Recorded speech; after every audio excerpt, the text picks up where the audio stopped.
Godina Wallagga Lixaa Aanaa Hawwaa Galaanitti Alilla gareen shoror keessaa shanee raawwatee miidhaa qaqqabsiisee qoratamaa jiraachuu qaamolee nageenyaa opereeshinii naannichatti gaggeessaa jiran keessaa tokko kan ta'an Jeneraal Balaa Ayyalaa himaniiru.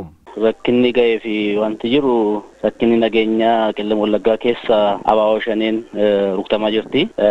Humni ishiis bakka bakkatti bittinee fi of dandamachuu dadhabdee gara bosona adda addaatti baqataa jirti.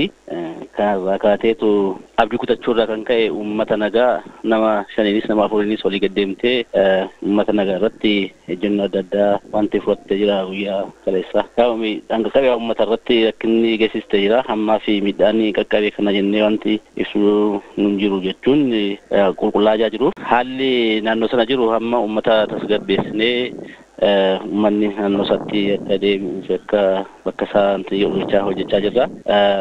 Uummannis diina hamma sochootee mandara keessa deemtee zarafuuf uummata intineetu kana wanti jechaa jira. Uummannis bakka isaatti deebi'aa jira.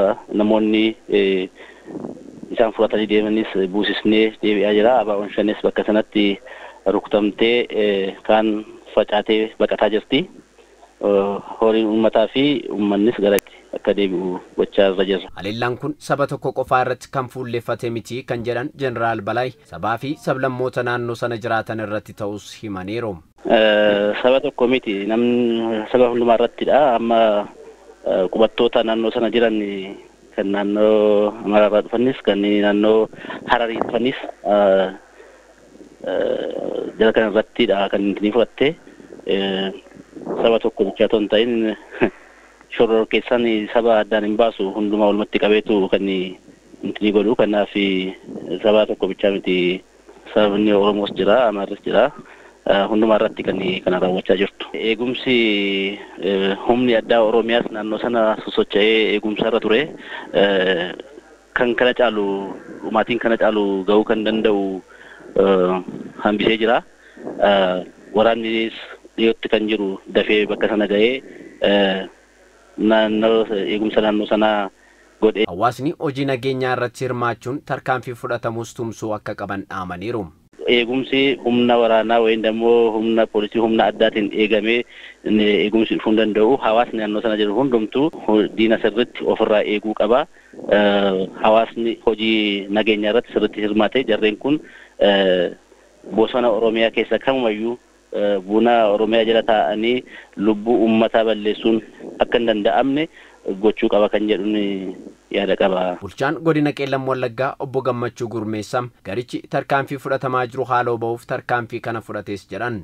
Godinni keenya godina opereeshinii bal'aa keessa jiruu fi shiftoota abaaboo shanee jedhamtu kana jimlaadhaan rukutaa jirudha. Iddoo garaagaraatti keessumaa yeroo darbe jimlaadhaan aanaa Sayyoo ganda Tullii irratti, Anfilloo, Yaarebii fi Sheebilii irratti akkasumas aanaa Gidaamii fi iddoo garaagaraatti kan bal'inaan rukutamaa jiru. Mootummaan naannoos mootummaan federaalaas xiyyeeffannaa addaatti kennee diinni kun sadarkaa paarlaamaa biyyattiittis humna shoror keessaa dhadhamee waan farrajameef humni shoror keessaan kun immoo uummata Oromoos sabaaf sablammii kamiiyyuu uummata Itoophiyaas akka bakka hin buune dursee waan beekuuf humna gahaa galcheetu diina kana irratti opereeshinii cimaa gaggeessaa jira. Diinni kun immoo opereeshinii kana dandamachuu waan dadhabeef gara daangaatti yookaan gara naannoo bosonaatti uummata qonnaan bulaa nagaa irratti haaloo ba'uudhaaf achumaan badiisaatti kan agarsiisaa jiru. Kanaaf kanarraa kaasee aanaa Hawwaa Galaan ganda 20 irratti kan taateen kun ta'e naannoo sanatti ammas humni keenya opereeshinii bal'aa geessaa jira.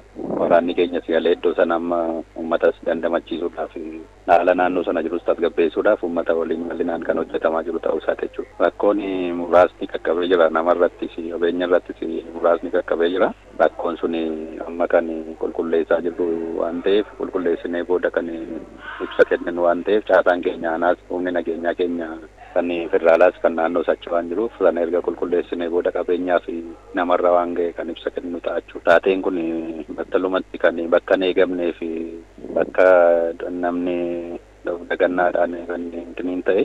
Diinni kunis diina baqachaa jiruu fi diina bittinnaa jiru waan ta'eef uummata nagaa humna waraanaa keenya dura dhaabbachuu waan hin dandeenyeef gocha badii kana kan raawwate. Kanaaf waraanni keenyas yeroo sana kan duukaa galee humna kanas rukutaa uummata fi qabeenya sanas oolchuudhaaf ammallee kan duukaa jiru. Dhaabbataadhaanis ammumarraa ka'ee opereeshiniin kun hanga diinni kun barbadaa'uu fi uummanni nagaa ta'ee qe'ee isaa keessa jiraatee hojii isaa idileetti deebi'uutti kan itti fufu ta'a jechuudha.